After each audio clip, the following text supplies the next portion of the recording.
अध्यक्ष जी मैं स्वामी प्रसाद मौर्य ने जो इस्तीफा दिया है, उनका आरोप है कि आपके ही पार्टी के कुछ कार्यकर्ताओं से हाथ होकर उन्होंने इस्तीफा दिया है। ये जो सवाल आप पूछ रहे हैं, इस पे पार्टी के अंदर बातचीत हो जाएगी और उसका समाधान भी निकल जाएगा। इससे भी ज्यादा महत्वपूर्ण ये है कि पूरा किसान आंदोलन कर रहा है और पूरा देश का किसान भारतीय जनता पार्टी से जानना चाहता है कि जिन्होंने ये सपना दिखाया था कि आय दोगुनी हो जाएगी, और अभी जब भारत रत्न दिया स्वामीनाथन जी को और देश के हमारे किसानों के नेता चौधरी चरण सिंह जी को, उससे किसानों की उम्मीद और बढ़ गई कि सरकार उनकी सुनवाई करेगी, एमएसपी देगी, एमएसपी के लिए कोई कानून बनाएगी। लेकिन जिस तरह सरकार का व्यवहार है, कीलें लगा देना, अगर वो निकल रहे हैं तो रोकने के लिए तमाम चीजों का इंतजाम कर देना, प्रशासन पूरी तरीके से पुलिस लगा करके आंसू गैस गोले चला करके उन्हें रोकना चाहती है। आखिरकार आप भारत रत्न एक तरफ दे रहे हैं और दूसरी तरफ किसानों को आप रोकना चाहते हैं, उनकी मांग नहीं मानना चाहते। आखिरकार भारतीय जनता पार्टी चाहती क्या है? जो लोग सपना दिखा रहे हैं कि 5 लाख ट्रिलियन डॉलर की इकोनॉमी बन जाएगी, सच्चाई ये है कि किसानों की आय दोगुनी अगर हो जाए तो आपकी 5 ट्रिलियन डॉलर नहीं, हो सकता है 10 ट्रिलियन डॉलर इकोनॉमी भी बन जाए। और जो लोग ये कहते हैं कि हमारी दुनिया में 5वीं अर्थव्यवस्था बन गई है, ये 5 से दूसरे नंबर में भी पहुंच सकती है अगर ये सरकार किसानों को एमएसपी दे दे और किसानों की आय दोगुनी कर दे। अध्यक्ष जी कल पल्लवी पटेल ने कहा है कि पीडीए ने 3 लोगों का राज्यसभा टिकट घोषित किया, जिसमें जया अमिताभ बच्चन, आलोक रंजन और रामजीलाल सुमन जी। देखिए, क्या पीडीए का मतलब अल्पसंख्यक महिला नहीं हो सकती थी? क्या पीडीए का मतलब पिछड़ा महिला नहीं हो सकती थी? भारतीय जनता पार्टी से और भारतीय जनता पार्टी के लोग पीडीए से घबराए हुए हैं। भारतीय जनता पार्टी के लोग पीडीए से घबराए हुए हैं। जहां तक हमारे सहयोगी दल की बात है, मैं उम्मीद करता हूं कि पीडीए की लड़ाई को वो मजबूत करेंगे। और जहां तक पार्टी के निर्णय का सवाल है, आने वाले समय में तमाम सीटें आ रही हैं। अभी तो एमएलसी आना है, फिर राज्यसभा आना है, फिर एमएलसी आना है, तो ये पीडीए की लड़ाई कहां कमजोर हो रही है? लेकिन पल्लवी पटेल ने तो वोटिंग करने से ही मना कर दिया है, वोट नहीं करेंगे। देखिए, पीडीए का साथ आना, पीडीए के साथ सबको एक साथ लग जाना, ये बड़ी लड़ाई है और ये बड़ी लड़ाई कोई आसानी से नहीं जीती जा सकती है। बड़ी लड़ाई में बहुत लोगों का साथ चाहिए होगा।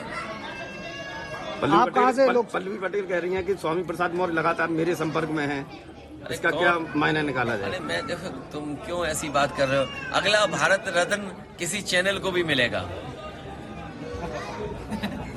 अध्यक्ष जी, मैनपुरी में लगातार अभी कुछ दिनों से सांड के हमलों में 5 किसानों की मौत हुई है। मैं अपने पत्रकार साथियों से कहूंगा, अगर अब वो बजट पढ़ेंगे तो इस सरकार ने मुख्यमंत्री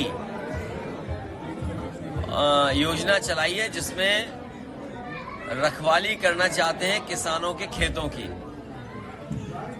मुख्यमंत्री खेत सुरक्षा योजना, अगर कोई इसको अनकोड करे, मुख्यमंत्री खेत सुरक्षा यही है कि सांडों से सुरक्षा करना, तो 50 करोड़ में सांड से कैसे सुरक्षा हो जाएगी? और फिर पूरे उत्तर प्रदेश में कोई दिन नहीं जाता है जिस दिन इन जानवरों की वजह से किसी की जान न जा रही हो। ये सवाल कई बार विधानसभा में उठा है, लेकिन सरकार इस समस्या का समाधान नहीं ढूंढ रही है। और तब नहीं ढूंढ रही जब देश के प्रधानमंत्री जी ने कहा था कि 15 दिन के अंदर छुट्टा जानवरों की समस्या का समाधान हो जाएगा। आप लोकसभा चुनाव कहाँ से लड़ने वाले हैं? आप कहाँ से लड़ने वाले हैं? बहुत जल्दी और सूची भी आ जाएगी आपके सामने। आजमगढ़ की चर्चा बड़ा जोरों पे है। रायबरेली से सोनिया गांधी ने लड़ने से मना कर दिया है। तो ये पार्टी की उनकी अपना फैसला है, हमारी पार्टी का अपना फैसला हो। नहीं, कांग्रेस का एक मजबूत गढ़ माना जाता है रायबरेली और अमेठी, लेकिन अब नहीं, मजबूत गढ़ तो नहीं है।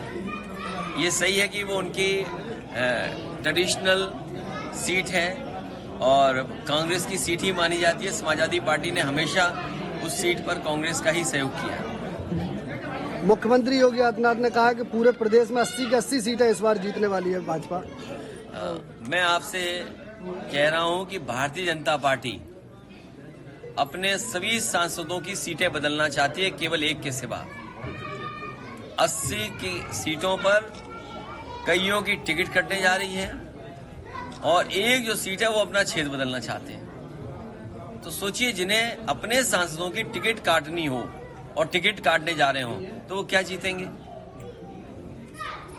अगली सूची में क्या चाचा जी का नंबर है अगली सूची में? नहीं, अगर आप पे कुछ सुझाव हो तो बता दो। चाचा का क्या अगली सूची में नंबर है? अगर आपके पास कोई सुझाव हो और फिर आप ही कहोगे सब परिवार चुनाव लड़ गया, ये पत्रकार भी बड़े कमाल के होते हैं।